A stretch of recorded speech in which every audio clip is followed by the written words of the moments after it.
Bonjour à tous. Suite au webinaire du 23 septembre dernier consacré à la législation européenne qui entrera en vigueur le 1er janvier prochain, plusieurs dronistes et futurs dronistes nous ont demandé un replay de la présentation.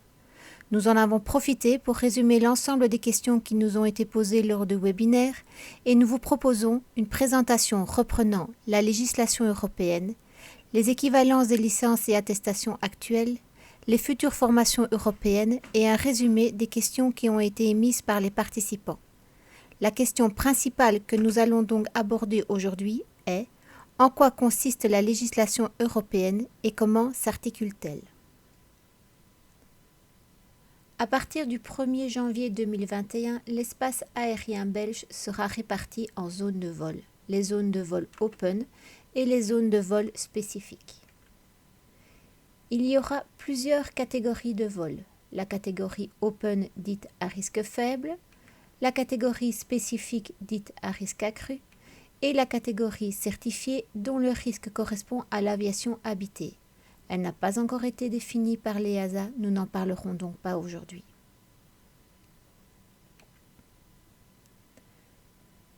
Commençons par la catégorie open dite à risque faible.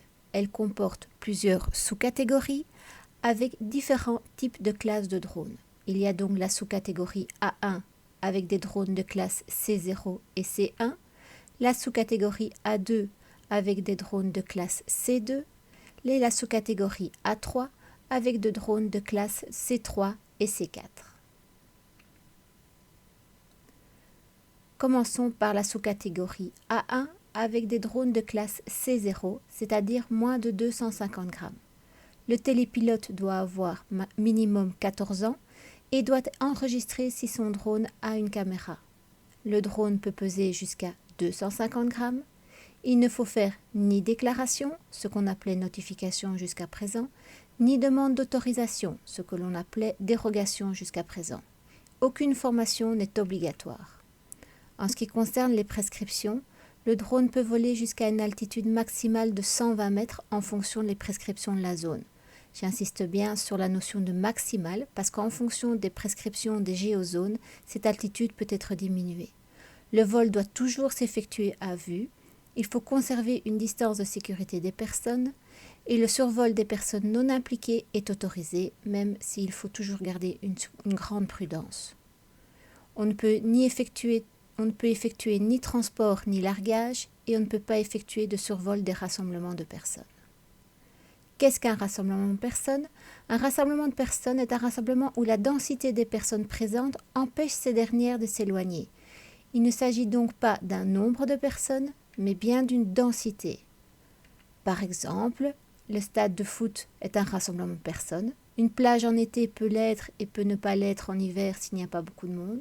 Une brocante, un festival, une rue commerçante le premier jour des soldes est un rassemblement de personnes, une place de village sur laquelle il y a une animation ou, par exemple, une cour de récréation lors de la récréation des enfants.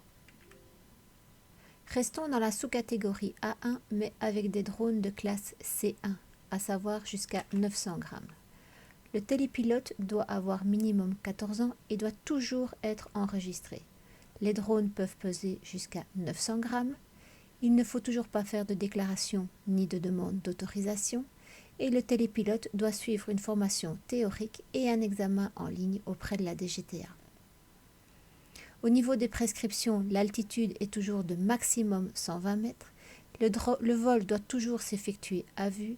Il faut conserver une distance de sécurité des personnes et le survol des personnes impliquées doit se faire avec leur accord explicite, à savoir la signature d'un document, l'envoi d'un mail ou quelque chose comme cela. Il est indispensable de garder une trace de cet accord. On ne peut toujours pas faire de transport ni de largage. On ne peut pas faire de survol intentionnel des personnes non impliquées et le survol des rassemblements de personnes est toujours interdit. Passons à la sous-catégorie A2 avec des drones de classe C2, les drones allant jusqu'à 4 kg. Le télépilote doit avoir minimum 16 ans et doit être enregistré. Le drone peut peser jusqu'à 4 kg. Il ne faut toujours pas faire de déclaration ni de demande d'autorisation. En ce qui concerne la formation, il faut suivre une formation théorique et passer un examen théorique en présentiel à la DGTA. Il faut également effectuer une déclaration d'auto-formation pratique conforme aux exigences de la législation européenne. L'EASA a déterminé une série de manœuvres que le télépilote doit pouvoir effectuer en situation normale ou anormale, en situation d'urgence, etc. En ce qui concerne les prescriptions, nous sommes toujours à une altitude maximale de 120 mètres. Le vol doit s'effectuer à vue. Le drone doit conserver une distance de 30 mètres des personnes non impliquées qui est réduite à 5 mètres en slow mode. Je vais vous expliquer cette notion par la suite. Il y a un respect de la règle du 1-1 que je vais vous expliquer également. Il doit garder une distance de sécurité des personnes et le survol des personnes impliquées doit se faire avec leur accord explicite. Le transport et le largage sont toujours interdits. On ne peut pas faire de survol intentionnel des personnes non impliquées et le survol des rassemblements de personnes reste quant à lui toujours interdit. Qu'est-ce que le slow mode? Le slow mode est une vitesse de vol maximale du drone de 3 mètres par seconde. Donc la vitesse de déplacement est diminuée. Par contre, la vitesse des rotors, elle reste identique, donc il faut toujours rester extrêmement prudent. Et la réactivité du drone est également diminuée. Le pilote doit faire donc preuve d'une grande anticipation. Si par exemple il vole près d'une personne, un enfant par exemple qui se dirige en courant vers le drone pour voir de quoi il s'agit ou pour s'amuser, il faut vraiment anticiper pour faire décoller le drone ou en tout cas circuler le drone le plus rapidement possible. Qu'est-ce que la règle du 1-1? La règle du 1-1, c'est le maintien d'une distance latérale avec les personnes non impliquées au moins égale à la hauteur à laquelle se trouve le drone. À savoir, par exemple, qu'à une distance latérale de 20 mètres de personnes si vous êtes en slow mode, l'altitude maximale autorisée est de 20 mètres. À une distance latérale de 40 mètres des personnes, l'altitude maximale autorisée est de 40 mètres. C'est pour ça qu'on expliquait bien tout à l'heure que l'altitude maximale en open est toujours de 120 mètres, mais le terme maximal est très important. Passons maintenant à la sous-catégorie A3 avec des drones de classe C3 et C4 allant jusqu'à 25 kg. Là, on parle notamment des prototypes qui seraient fabriqués par l'exploitant ou des aéromodèles de grande envergure. Le télépilote doit avoir minimum 14 ans. Il doit toujours être enregistré. Le drone peut peser jusqu'à 25 kg. Il ne faut toujours pas faire de déclaration ni de demande d'autorisation. En ce qui concerne la formation, c'est l'équivalent de la classe A1, à savoir une formation et un examen théorique en ligne auprès de la DGTA. Au niveau des prescriptions, nous sommes toujours à l'altitude maximale de 120 mètres. Le vol doit toujours s'effectuer à vue. Il faut conserver une distance de 150 mètres des résidences, commerces, zones industrielles et récréatives. La règle du 1-1 est d'application. On ne peut toujours pas faire de transport ni de largage et le survol des rassemblements de personnes reste totalement interdit. Nous allons maintenant aborder un élément très important concernant les drones existants sur le marché et leur usage à partir du 1er janvier 2021. La législation européenne impose un marquage de chaque drone avec une identification de sa classe. Chaque drone évoluant dans l'espace aérien devra disposer de ce marquage CE et de son identification de classe C1, C2, C3, etc. Mais qu'en est-il des drones existants? Nous avons pris contact avec la DGTA et il nous a été dit qu'il ne serait pas possible d'obtenir ce marquage pour les drones actuels. L'Europe a donc prévu une période de transition de 2 ans pour que les propriétaires de ces drones puissent continuer à utiliser, mais sous certaines conditions dont nous allons parler maintenant. Les drones ont été répartis en 3 groupes. Les drones de moins de 500 grammes, tels que le Spark, le Mavic Mini, le Mavic Air, etc. Ils ne pourront pas effectuer de survol des personnes et des rassemblements de personnes et ne pourront pas effectuer de transport ni de largage, comme il l'est déjà stipulé dans les catégories Open vues précédemment. Par contre, ils pourront voler à moins de 50 mètres des personnes et voler à moins de 150 mètres des zones résidentielles, commerciales, industrielles et récréatives. En ce qui concerne des drones entre 500 grammes et 2 kg, à savoir des drones tels que le Mavic Pro, le Mavic 2, le Phantom, etc.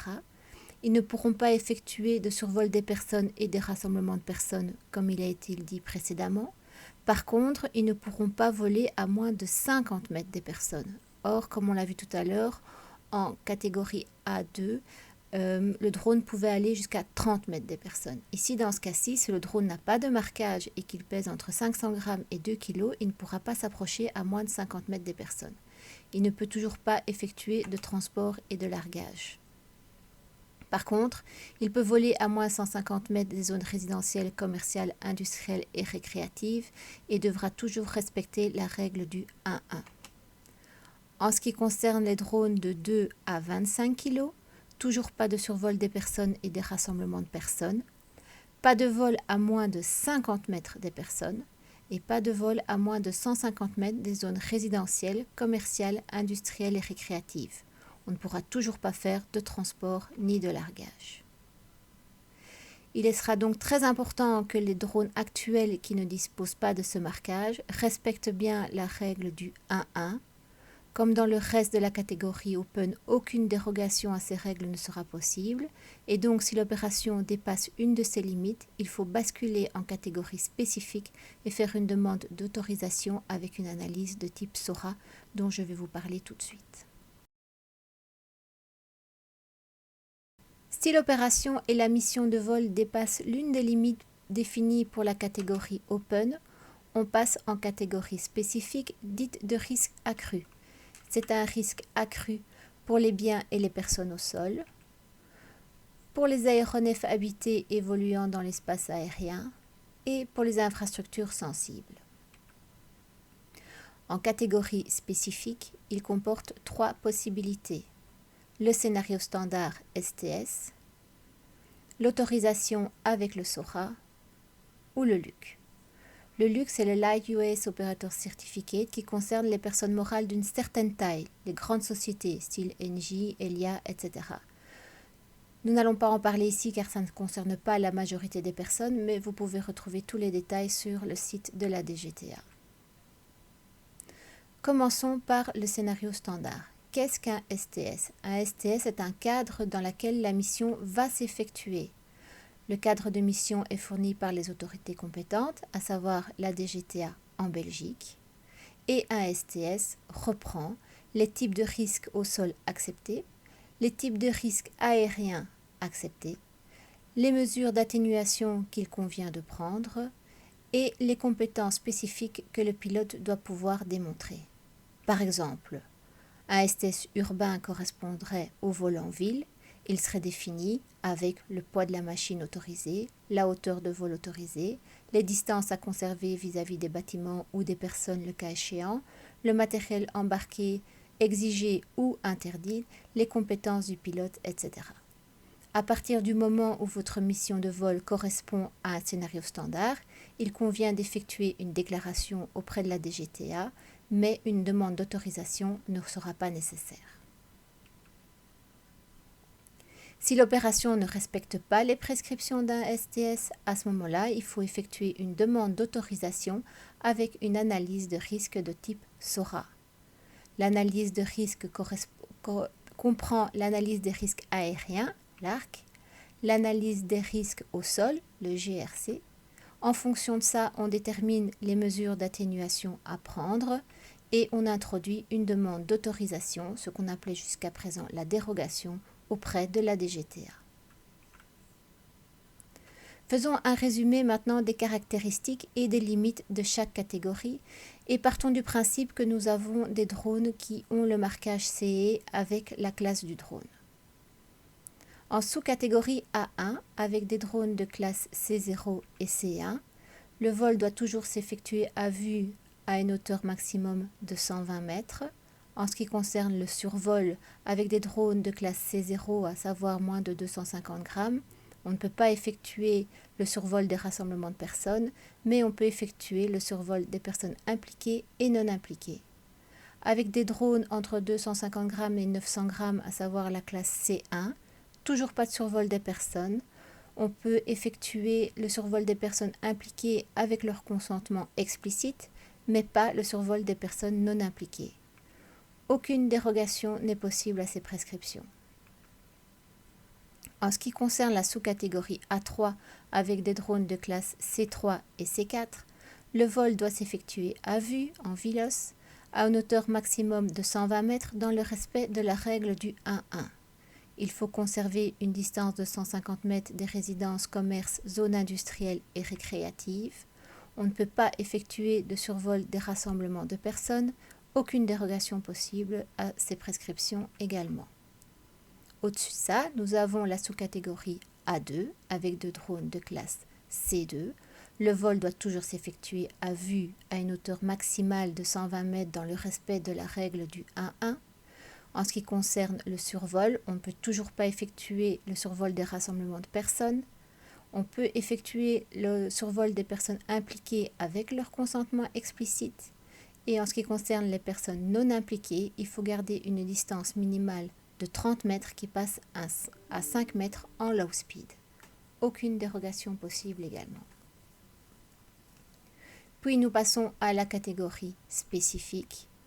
Soit le vol est conforme à un STS et il faut uniquement faire une déclaration auprès de la DGTA, soit il n'est pas conforme à un STS et il faut faire une demande d'autorisation avec une analyse de risque de type SORA. En spécifique, toutes les demandes de dérogation sont possibles. Par exemple, on pourrait faire une demande de dérogation pour un vol hors vue, BVLOS, à une altitude supérieure à 120 mètres. On pourrait faire également une demande de vol automatique ou une demande de vol au-dessus des rassemblements de personnes. Effectuons maintenant un résumé des exigences de la législation en termes de compétences. Pour l'Open A1 et les drones de moins de 250 grammes, à savoir les drones de classe C0, aucune formation n'est obligatoire. En ce qui concerne les drones entre 250 grammes et 900 grammes, à savoir de classe C1, il faut effectuer une formation et un examen théorique en ligne à la DGTA. Il n'y a pas de formation pratique obligatoire. En ce qui concerne l'Open A3, à savoir les drones allant jusqu'à 25 kg C3 et C4, il faut effectuer une formation et un examen théorique en ligne à la DGTA et il n'y a toujours pas de formation pratique obligatoire. Avec ce certificat, on peut uniquement effectuer des vols en zone open sous catégorie A1 et A3. En ce qui concerne l'Open A2, avec des drones allant jusqu'à 4 kg, les drones de classe C2, il faut effectuer une formation théorique et passer un examen en présentiel théorique à la DGTA. Il y a une obligation d'une autodéclaration de formation pratique conforme aux exigences de la législation. Avec ce certificat, vous pouvez uniquement effectuer des vols en zone open sous catégorie A1, A2 et A3. En ce qui concerne le spécifique, pour obtenir le certificat spécifique, il faut effectuer une formation théorique et pratique dans un centre de formation agréé avec un examen théorique et pratique. Avec le certificat spécifique, vous pouvez effectuer tout type de mission, à savoir des vols en zone spécifique et en zone open sous catégorie A1, A2 et A3. Quel type de formation proposons-nous chez Espace Drone? Nous proposons une formation open qui reprend la matière du A1 à 3 et du A2 sur 2 jours. Un jour de théorie qui reprend la théorie A1 à 3 et la théorie A2. En ce qui concerne le pratique, nous effectuons un jour de cours pratique avec des groupes de maximum 4 personnes avec des drones professionnels en double commande et durant cette journée, nous apprenons les compétences pratiques qui sont conformes à la déclaration d'auto-formation.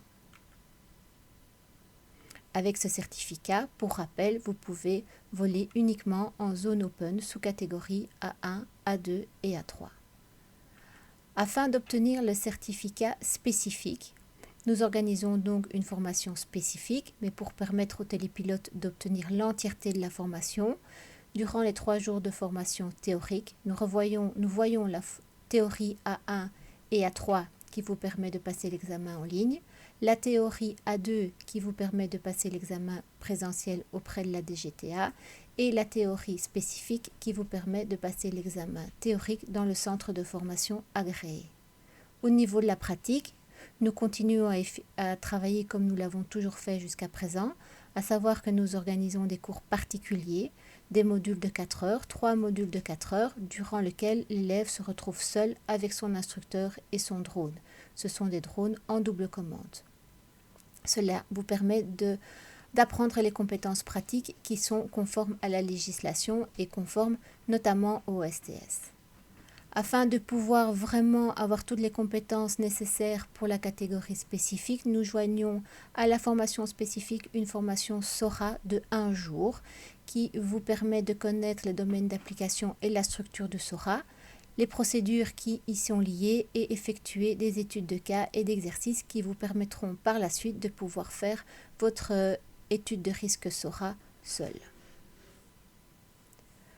En ce qui concerne les télépilotes déjà détenteurs d'une licence classe 1 ou d'une attestation classe 2, voici les dernières nouvelles de la DGTA en termes d'équivalence. Pour les pilotes classe 1, il y a une période de transition durant laquelle la licence classe 1 reste valable jusqu'au terme de la validité du manuel d'exploitation. Pour l'obtention du certificat OpenA 3 et OpenA 2, le télépilote doit suivre un cours et passer un examen annexe spécifique à la réglementation. À aujourd'hui, il nous a été annoncé qu'il serait en ligne et gratuit. En ce qui concerne le spécifique, le détenteur de la classe 1 sera pris en compte pour l'analyse de risque SORA et également dans le STS.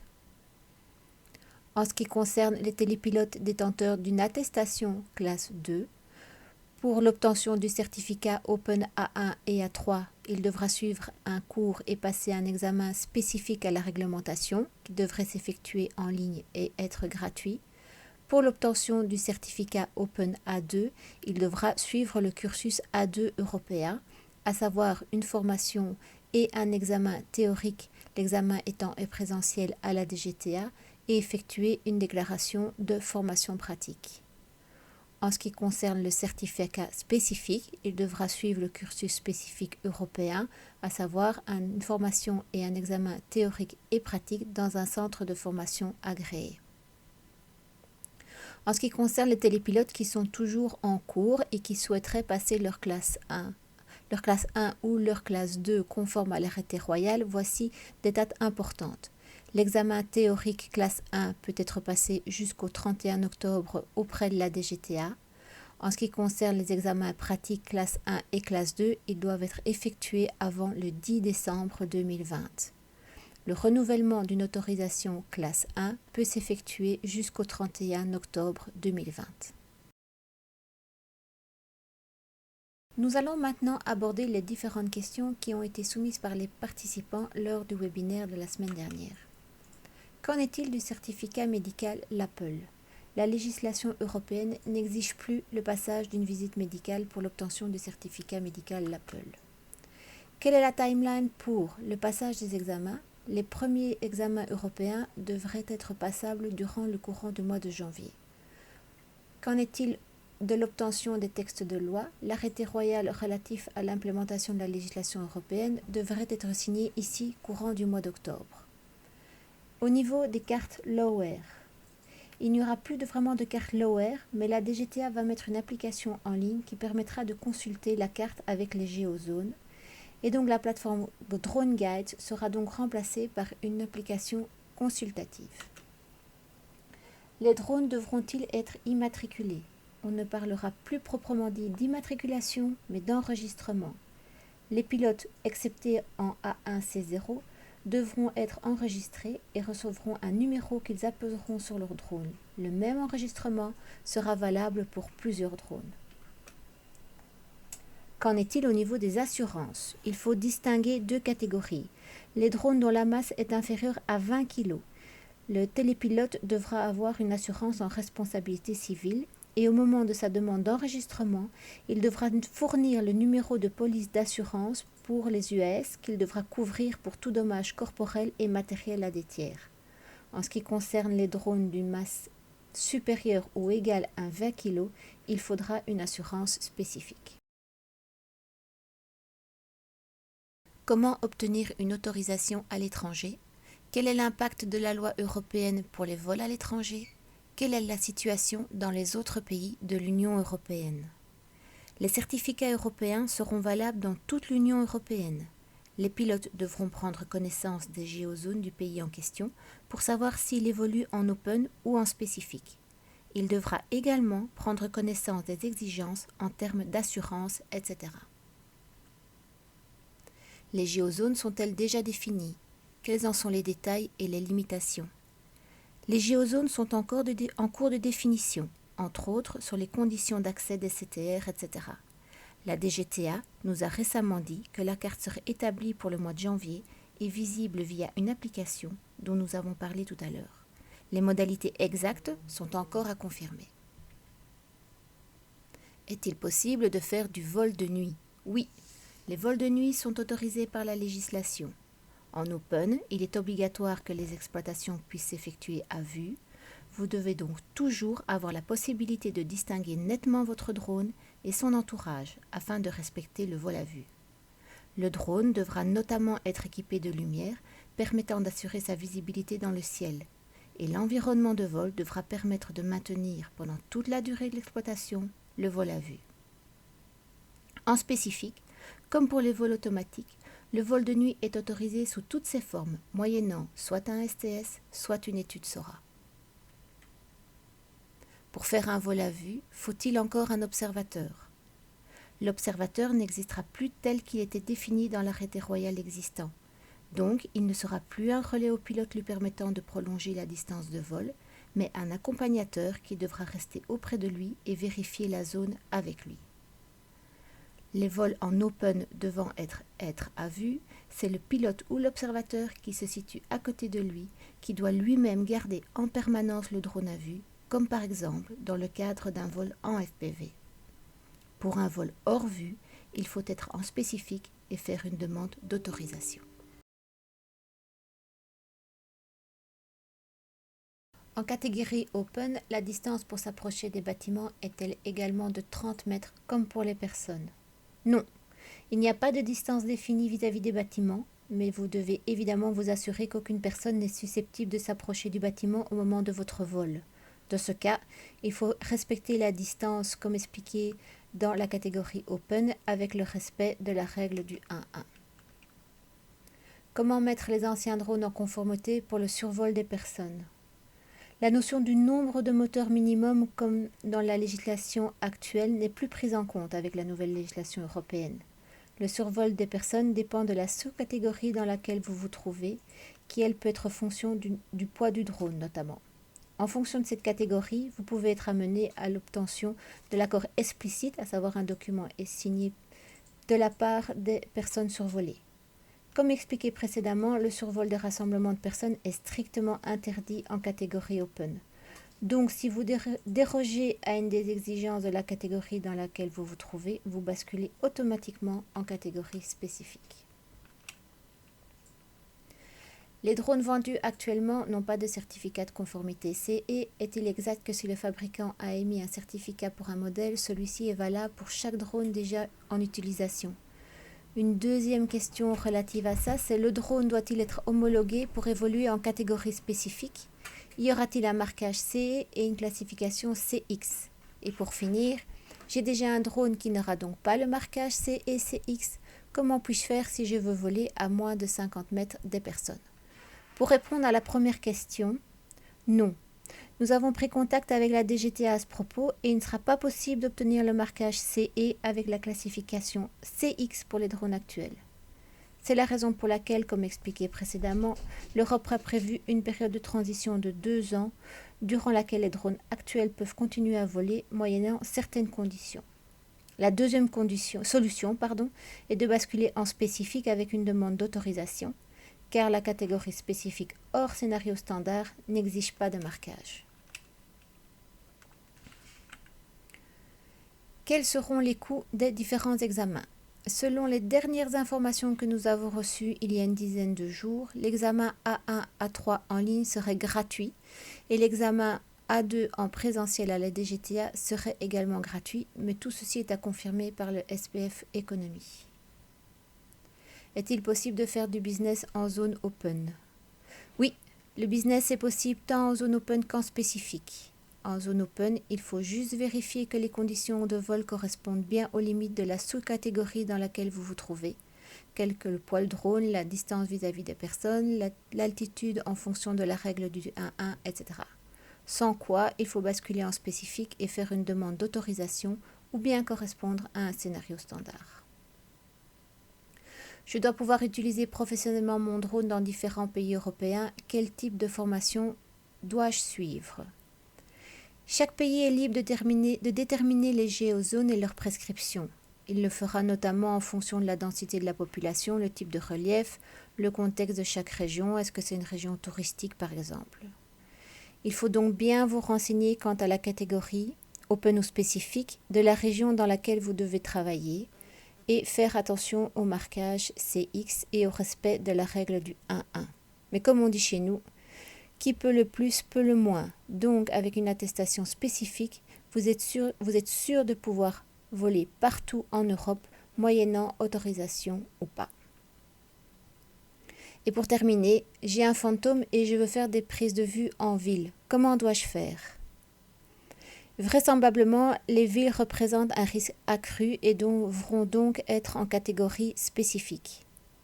Elles pourraient également faire l'objet d'un STS pour que chacun puisse y voler sans devoir à chaque fois introduire une demande d'autorisation. Il faudra donc suivre les prescriptions du STS qui déterminera le type de drone autorisé que vous pourrez utiliser.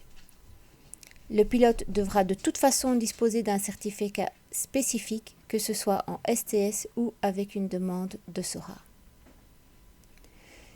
Voilà, si vous avez d'autres questions, n'hésitez pas à consulter le FAQ de la DGTA, il est bien fourni et vous pouvez le retrouver sur le lien indiqué ci-dessous. Sinon, nous vous donnons le rendez-vous le 22 octobre prochain lors des Drone Days virtuels. En effet, la DGTA sera présente pour faire une conférence et faire le point de la situation à cette date-là. Vous pouvez trouver toutes les informations concernant l'ensemble des conférences et le lien pour vous y inscrire sur www.dronedays.be. Merci de votre attention et bon vol à tous.